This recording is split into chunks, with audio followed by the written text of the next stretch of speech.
노년을 맞이한 당신에게 전하는 이야기. 나이가 들어가고 더 이상 스스로를 돌보는 일이 예전만큼 쉽지 않다고 느껴질 때 너무 서둘러 요양원을 먼저 떠올리지 마세요. 조금은 다른 삶의 방식이 있습니다. 더 부드럽고 더 자유롭고 자녀들에게 경제적인 부담이나 마음의 짐을 지우지 않아도 되는 삶이죠. 노년에 들어서면 많은 분들이 한 가지 고민에 자주 부딪힙니다. 나는 노후를 위해 무엇을 준비해야 할까? 젊었을 땐 마음 가는 대로 살 수 있었죠. 좋아하는 걸 하기도 하고 떠나고 싶은 곳으로 훌쩍 여행을 떠나기도 하고 자고 싶을 때 자기도 했습니다. 하지만 나이가 들어가면 선택의 폭이 점점 좁아지는 걸 느낍니다.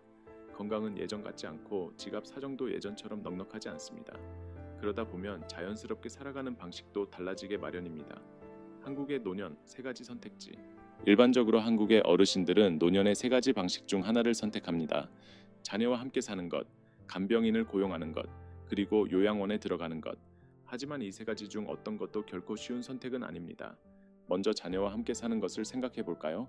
처음엔 그게 가장 안전하고 편안한 길처럼 느껴질 수도 있습니다. 하지만 세대 차이라는 벽은 예상보다 훨씬 높습니다. 말투 하나, 생활 습관 하나가 다르게 느껴지면서 갈등이 생깁니다. 식사 시간이나 텔레비전 소리 같은 아주 사소한 일도 스트레스로 이어질 수 있죠. 그래서 많은 부모님들이 자녀 곁에서 살고 싶다는 바람을 접고 가족의 평화를 지키기 위해 조용히 물러나는 선택을 합니다. 그렇다면 간병인을 부르면 어떨까요? 그건 경제적인 준비가 되어 있어야 가능한 선택입니다. 하루 종일 함께하는 전일제 간병인을 부르려면 매달 최소 300만 원에서 500만 원 정도가 필요합니다. 이는 현재 많은 노인분들이 받는 국민연금보다 훨씬 많은 금액입니다. 거기에 주거비, 병원비, 손주들 돌보는 비용까지 생각하면 이건 정말 큰 부담이 될 수 있습니다. 그렇다면 요양원은 어떨까요? 전문적으로 보이지만 모든 사람에게 맞는 선택은 아닙니다. 비용도 만만치 않을 뿐 아니라 생활 리듬도 완전히 달라지죠. 정해진 시간에 일어나고 정해진 시간에 밥을 먹고 모든 일상의 시간표에 따라 움직이게 됩니다. 자유롭게 살아오신 분이라면 이건 큰 제약으로 느껴질 수 있습니다. 게다가 공동생활에서 생기는 갈등도 결코 드문 일이 아닙니다.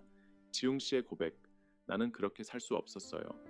올해 70이 된 지웅 씨는 앞서 말한 세 가지 방식 모두를 직접 경험해 봤습니다. 그리고 결국 이렇게 말했습니다. 나는 그렇게 노년을 살 수 없었어요. 어느 날 우연히 그는 자신에게 더 잘 맞는 새로운 삶의 방식 하나를 발견했습니다. 그리고 지금까지 그 방식으로 안정적인 생활을 이어가고 있습니다. 그는 이렇게 털어놓습니다. 나는 70을 넘겼습니다. 아내는 75에 세상을 떠났어요. 생전에 우리는 서로를 참 잘생겼습니다. 병원도 함께 가니까 불편한 줄도 몰랐죠. 그런데 아내가 떠나고 나니 병원에 혼자 가는 것조차 큰 부담이 되더군요. 그제야 깨달았습니다. 노년에 혼자 사는 건 누군가 곁에 있을 때와는 전혀 다르다는 걸요. 그 이후 지웅 씨는 스스로를 돌보는 법을 배우기 시작했습니다. 그리고 그 과정을 통해 그는 점점 깨닫게 되었습니다. 노년은 준비하지 않으면 온통 피곤함으로 가득 찰 수 있다는 사실을요. 인생의 마지막 장은 내가 직접 써야 한다는 깨달음. 나는 점점 알게 되었습니다. 내 인생의 마지막 장은 어쩌면 내가 직접 써야 한다는 걸요. 아무도 내 인생을 대신 살아줄 수 없고 아무도 내 고통을 대신 견뎌줄 수는 없다는 걸요. 병원에 가려면 한참을 기다려야 합니다. 몸은 날이 갈수록 약해지고 진료를 마치고 집에 돌아오면 온몸이 무너지는 느낌이 듭니다. 다리는 후들거리고 숨은 가빠지고 마음은 텅 비어 있습니다. 나는 아들과 딸이 있습니다. 하지만 그 아이들을 부르지 않았습니다. 각자 살아가는 세상 감당해야 할 책임이 있다는 걸 알기에 속으로는 이렇게 되뇌었습니다. 내가 자식들에게 짐이 되어선 안 된다. 하지만 아이들에게 부담 주지 않으려 애쓰면 애쓸수록 나는 오히려 그 아이들의 몫까지 감당하고 있다는 생각이 들었습니다.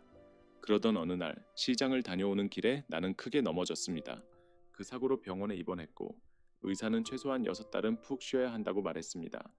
아이들은 내게 3달 동안 같이 지내자고 제안했습니다. 서로 충분히 상의한 결정이었습니다. 하지만 막상 아이들 집에 들어가 살아보니 나는 그 집에서 가족이 아니라 손님처럼 느껴졌습니다. 그제야 뼈저리게 느꼈습니다.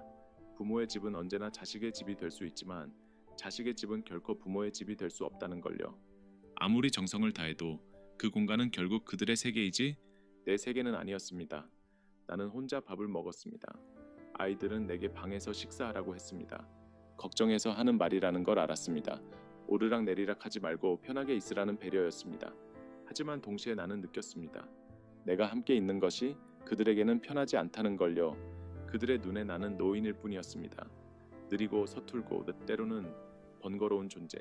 하지만 나는 기억합니다. 그 아이들이 어렸을 때 얼마나 서툴렀는지, 얼마나 엉뚱했는지. 그때 나는 그 아이들을 꼭 안고 웃어주었습니다. 혼내지 않았습니다. 차갑게 대하지도 않았습니다. 이제 내가 나이 들었습니다. 그리고 나는 내 아이들의 차가운 시선을 마주해야 했습니다. 나는 아무 말도 하지 않았습니다. 참았습니다. 반년이 지나 몸이 조금 회복되었을 때 나는 말없이 내 집으로 돌아왔습니다. 조용히 아무 말 없이. 그제야 정말로 알게 되었습니다. 궁궐보다 정든 들판이 낫다. 나는 말의 진심을요. 하지만 내 다리에 상처는 아직 남아 있습니다. 그 후유증 때문에 멀리 걷는 것이 어려워졌습니다. 집 근처 시장에 가는 것도 이젠 하나의 도전이 되었습니다.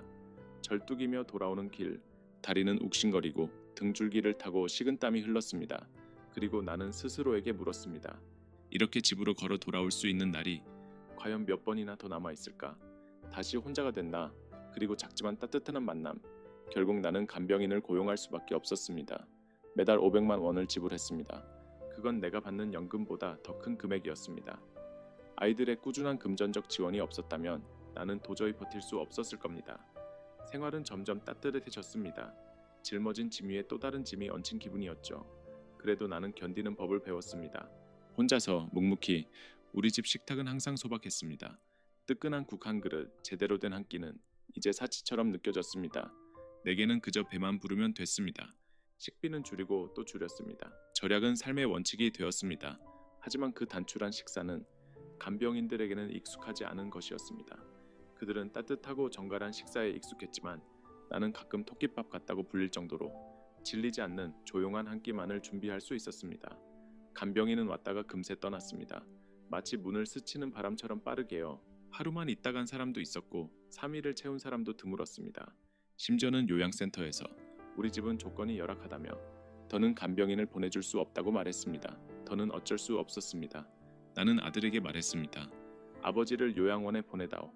나는 비교적 저렴하면서도 기본적인 시설이 갖춰진 요양원을 골랐습니다. 내 연금으로 딱 맞게 계산이 됐습니다. 더 이상 간병인에게 줄 돈을 고민하지 않아도 되니 숨통이 트이는 기분이었습니다. 나는 스스로를 다독였습니다. 적어도 이렇게 하면 아이들도 마음이 편하겠지. 그곳에 남기로 결심했습니다.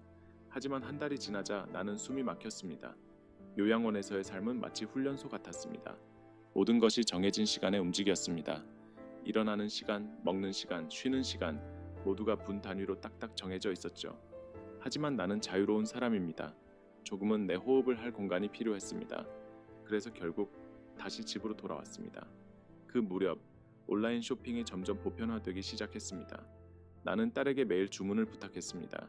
필요한 물건이 생기면 우리 아파트 정문 근처의 작은 마트까지 몇 걸음만 걸어 나가면 됐습니다. 다행히도 그 마트의 주인은 젊은 부부였습니다. 그들은 항상 밝고 친절했습니다. 내가 불편해 보이면 무거운 짐을 엘리베이터 앞까지 들어가 주었습니다. 부담 없이 억지 없이 그저 자연스럽게 베풀어지는 친절이었습니다. 시간이 지나며 우리는 가까워졌습니다.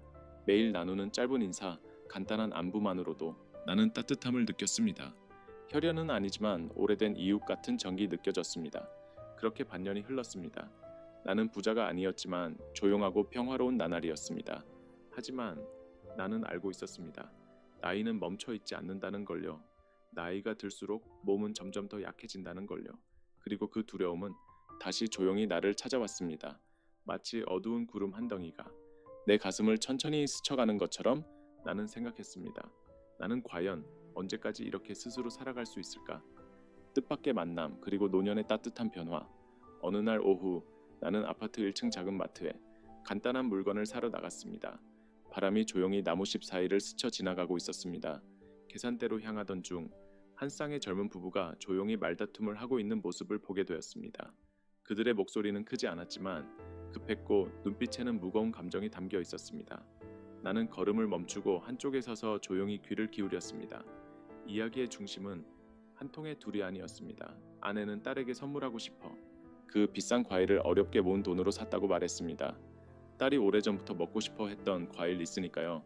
하지만 남편은 걱정이 앞섰습니다. 그는 큰 소리로 화내지는 않았지만 떨리는 목소리로 말했습니다. 다음 달에 학비를 못 내면 어떻게 해? 나는 그 장면 앞에서 한참을 멈춰 있었습니다. 그리고 그 젊은 부부를 보며 옛날의 내 모습을 떠올렸습니다. 나 또한 돈 문제로 가족과 언성을 높였던 기억이 있습니다. 그 감정이 어떤 건지 잘 압니다. 화가 나서가 아니라 답답해서 두려워서 그렇게 되는 거죠. 그 순간 내 머릿속에 문득 하나의 생각이 떠올랐습니다. 아주 단순하지만 우리 셋 모두에게 도움이 될 수 있는 해결책이었습니다. 나는 조심스럽게 다가가 이렇게 말했습니다. 혹시 하루에 잠깐만 시간 낼 수 있다면 우리 집에 와서 밥하고 빨래하고 간단히 청소만 해주면 매달 50만 원을 드릴게요. 나는 덧붙였습니다. 나는 하루 두 끼만 먹고 특별한 요리 필요 없고 그냥 간단하고 깔끔하면 돼요. 시간도 많이 걸리지 않을 거예요. 그들은 처음엔 당황한 듯 망설였습니다. 하지만 아내는 조용히 웃으며 말했습니다. 혹시 돈을 주는 게 마음에 걸리신다면 그냥 이웃 간의 정으로 생각하셔도 괜찮아요. 나는 진심 어린 눈빛으로 다시 한번 제안했고 그제야 그들은 고개를 끄덕였습니다. 그들의 눈에는 조금의 안도감과 고마움이 담겨 있었습니다. 마치 너무 많은 걸 희생하지 않고 작은 일거리를 얻었다는 느낌처럼 말이죠. 그리고 나 역시 느꼈습니다. 요양보호사나 요양원보다 훨씬 편안하고 자연스러운 방법이라는 걸요. 그날 이후 그들은 매일 정해진 시간에 찾아왔습니다. 집을 정리하고 식사를 깔끔하고 정성스럽게 차려주었습니다. 덕분에 나는 내 집이 더 따뜻하게 느껴졌습니다. 나는 혼자 사는 사람이고 집안일도 그리 많지 않았기 때문에 그들에게도 큰 부담은 아니었습니다. 우리는 점점 가까워졌습니다. 매일 몇 마디 대화, 가끔 터지는 웃음소리, 그런 소소한 나눔이 1년 가까이 이어졌습니다. 나는 점점 안정감을 느꼈습니다. 압박도 없었고 외로움도 없었고 누군가가 정해놓은 틀 안에 나를 억지로 끼워 넣을 필요도 없었습니다. 나는 그들이 고마웠습니다. 물론 나는 일정한 보수를 주었지만 내가 받은 건 그 이상이었습니다. 그것은 바로 진심 어린 따뜻함이었습니다. 어느 날 나는 그들에게 보너스 개념으로 500만 원을 건넸습니다. 젊은 남자는 말을 잇지 못했습니다. 그는 조용히 고개를 숙였고 눈가가 붉어졌습니다. 그리고 이렇게 말했습니다. 이 돈은 저희에게 정말 큰 돈입니다.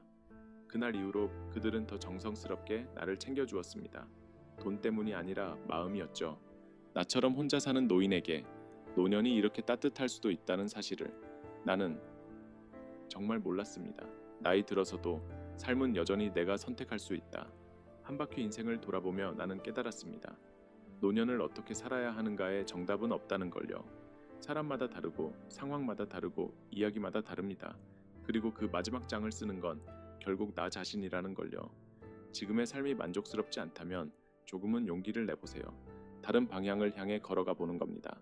아주 작은 변화일지라도 습관 하나, 선택 하나, 조금 더 단순한 삶의 방식 하나가 인생 전체를 바꿔놓을 수도 있습니다. 누군가는 말합니다. 모든 길은 로마로 통한다고요. 저는 믿습니다. 노년을 잘 살아가는 길도 한 가지 방식만 있는 건 아니라고요. 정해진 틀에 억지로 맞추지 않아도 됩니다. 남들이 만들어 놓은 길을 따라가지 않아도 됩니다. 자신의 건강, 경제적인 상황, 그리고 진짜로 내가 원하는 것에 맞춰 노년의 삶을 직접 설계해 보는 겁니다. 편안하게 사는 삶이 꼭 비쌀 필요는 없습니다. 따뜻하게 사는 삶이 꼭 풍족해야만 가능한 것도 아닙니다. 그저 마음이 평온하고 지금에 감사할 수 있다면 노년은 생각보다 훨씬 더 편안하고 의미 있는 시간이 될 수 있습니다. 제가 들려드린 이 이야기들이 아주 사적인 경험일지 모르지만 당신에게 작지만 따뜻한 생각거리가 되기를 바랍니다. 혹시 이 이야기들 속에서 당신 자신을 더 잘 준비할 수 있는 계기가 생기고 사랑하는 가족의 노년을 함께 고민해 볼 수 있다면 그걸로 충분합니다. 그리고 혹시 시간이 되신다면 다음 이야기도 들어보시겠어요? 이번엔 대진 할아버지의 이야기입니다. 그분은 여든이 넘으셨고 더 이상 혼자서 스스로 생활할 수 없는 상황입니다. 재산도 많지 않고 무척이나 어려운 환경 속에서 살아가고 계십니다. 그런데 놀라운 건 그분은 지금 이 순간을 담담하게 오히려 평온하게 살아가고 계신다는 겁니다. 다리는 움직일 수 없고 몸은 내 마음대로 되지 않지만 그분은 자신만의 방식으로 그 현실과 마주하고 계셨습니다. 많은 이들이 말합니다. 노년의 가장 큰 두려움은 몸의 병이 아니라 무력함이라고요. 스스로를 돌볼 수 없고 남의 손에 의지해야 하고 꼼짝없이 누워 있어야 할 때 찾아오는 외로움과 고립감이 신체의 고통보다 더 깊은 고통이 될 수 있다고요. 형편이 괜찮다면 좋은 요양 서비스를 이용하고 편안한 환경에서 지낼 수 있습니다. 하지만 만약 형편이 넉넉하지 않다면 국민연금 하나로 살아가야 한다면 자녀들도 돌볼 여유가 없다면 대진 할아버지가 바로 그런 분이었습니다. 그분은 세상을 원망하지 않았습니다. 동정을 바라지도 않았습니다. 자신에게 맞는 방법을 스스로 찾아내셨습니다. 그건 참 단순한 방법이었지만 오래 지속할 수 있는 아주 현실적인 선택이었습니다. 후회 없는 노년을 위한 결정이었죠. 그분은 제게 이렇게 말씀하셨습니다. 나는 80이 넘었어요.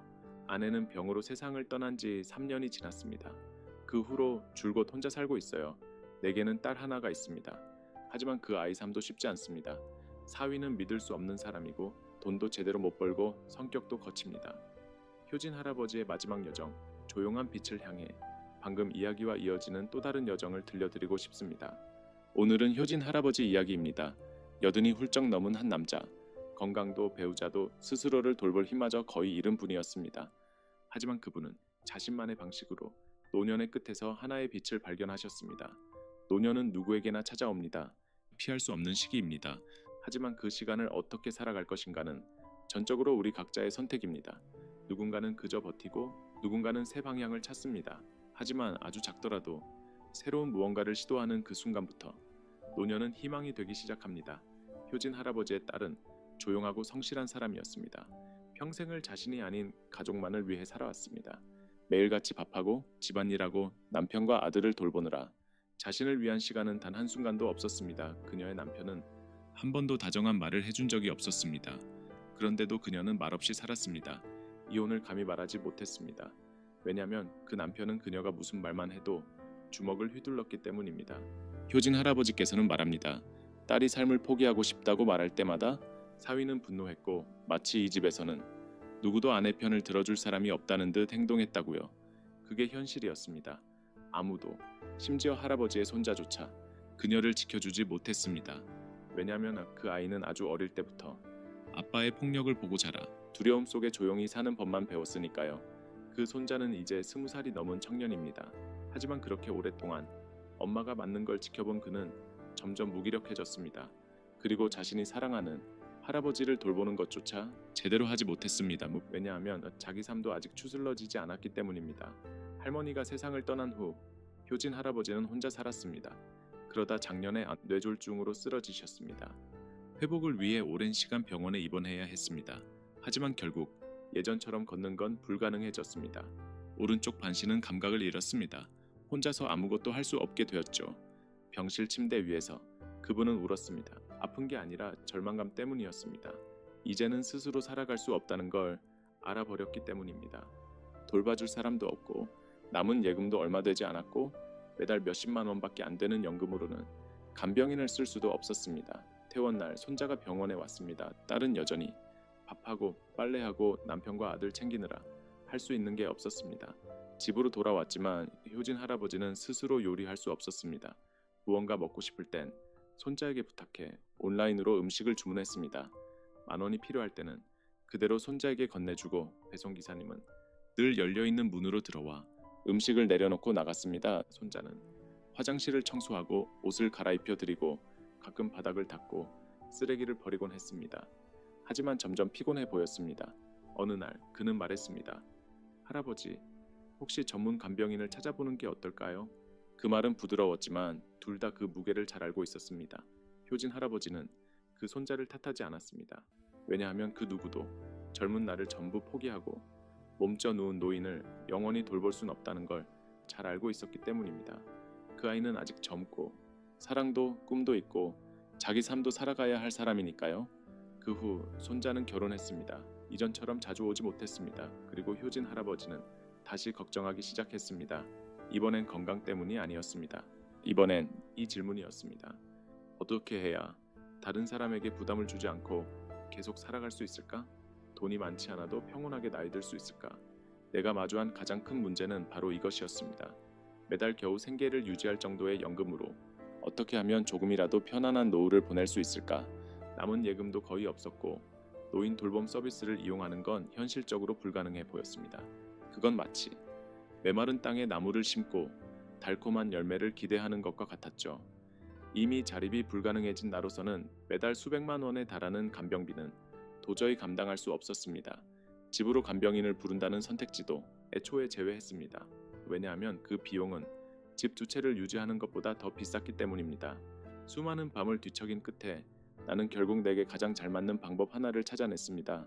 현실적으로 가능한 방법. 많은 돈 없이도 내 집에서 계속 살아갈 수 있는 길. 그날은 주말이었습니다. 꿀잠을 자고 일어난 나는 곧장 손자에게 전화를 걸었습니다. 급히 집에 좀 와달라고 했죠. 손자는 바쁘다고 했지만 금방 달려왔습니다. 그가 내 옆 침대에 앉자마자 나는 조용히 두 가지 선택지를 제시했습니다. 하나는 집을 팔고 그 돈으로 요양원에 들어가 남은 생을 보내는 것, 다른 하나는 이 집을 손자에게 주는 대신 앞으로 결혼하고 아이를 낳더라도 이 집에서 나와 함께 살아주는 것. 나는 말했습니다. 조금 남은 예금으로 집도 손봐줄 수 있다고요. 하지만 진짜 이유는 그저 내가 손자와 함께 있고 싶었던 겁니다. 돌봄이 필요해서이기도 했지만 무엇보다 내가 여전히 어딘가에 속해 있다는 느낌을 받고 싶었습니다. 나는 잘 알고 있습니다. 20살 넘은 청년이 몸이 불편한 노인을 평생 돌볼 수는 없다는 것을요. 그건 친자식에게도 쉽지 않은 일입니다. 하물며 손자라면 더더욱 무리겠죠. 그래서 나는 파트타임 가사 도우미를 쓰는 계획을 세웠습니다. 요리와 빨래만 맡기면 되고 매달 몇십만 원 정도면 충분했기에 내 형편으로도 가능했습니다. 나는 손자에게 모든 걸 떠맡게 할 생각은 없었습니다. 다만 몸을 씻기거나 응급 상황이 생겼을 때 곁에 있어줄 가족이 필요했을 뿐입니다. 혼자 있다가 무슨 일이 생겨도 아무도 모른 채 지나갈까봐 그게 가장 두려웠습니다. 손자는 망설임 없이 할아버지 당연하죠 라고 말했습니다. 그는 어릴 적부터 화를 잘 내는 아버지 밑에서 살다 보니 나처럼 조용한 할아버지와 함께 사는 게 오히려 마음이 편할지도 모른다고 했습니다. 우리 집은 방 하나, 화장실 2개가 있는 꽤 넉넉한 공간이었습니다. 손자가 결혼한 후에도 충분히 독립적인 공간을 가질 수 있었죠. 다음 날 손자는 동네 업체를 통해 시간제 가사 도우미 한 분을 데려왔습니다. 그분은 아침 9시에 와서 집안 정리를 하고 빨래를 돌리고 점심을 준비한 뒤 돌아갔습니다. 오후 5시가 되면 다시 오셔서 저녁을 짓고 설거지를 하고 그날의 일을 마무리하셨습니다. 손자는 나와 함께 살게 되었고 나는 집안 구조를 조금씩 불편하지 않게 바꾸어 갔습니다. 가사 도우미가 있었기에 손자도 부담 없이 자기 삶을 살아갈 수 있었습니다. 그 덕분에 집안의 공기도 점점 부드러워졌습니다. 서로에게 무리가 되지 않는 선에서 진짜 가족처럼 지냈습니다. 나는 지금의 삶이 정말 만족스럽습니다. 이 계획 덕분에 적당한 비용으로 안정적인 생활을 유지할 수 있었고 누군가에게 큰 부담을 주지도 않았습니다. 그리고 연금의 일부를 혹시 모를 날을 위해 조금씩 아껴둘 수도 있었죠. 돈이 많지 않아도 스스로 삶을 선택할 수 있다. 나는 항상 믿어왔습니다. 돈이 많지 않더라도 노인들도 자신에게 맞는 삶의 방식을 찾을 수 있다는 걸요. 중요한 건 꿈같은 이상이 아니라 현실 속에서 내가 처한 상황에 맞는 실질적인 해법을 찾는 것입니다. 우리 모두는 바라고 있습니다. 나이 들어서도 편안하게 살고 싶다고요. 삶의 마지막을 고통 없이 외로움 없이 가볍게 마무리하고 싶다고요. 하지만 현실은 그렇게 간단하지 않습니다. 사람 사이의 사랑도 때로는 현실적 조건 앞에서 흔들리기 마련입니다. 형제 자매 사이의 정조차도 뜻밖의 사건 하나로 갈라질 수 있습니다.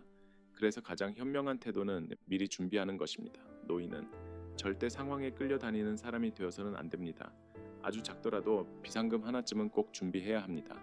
그건 깜깜한 밤속에 미리 꽂아놓은 하나의 작은 등불과도 같습니다. 언젠가 예상치 못한 일이 닥쳤을 때 그 불빛이 우리를 다시 일어서게 해줄 수 있기 때문입니다.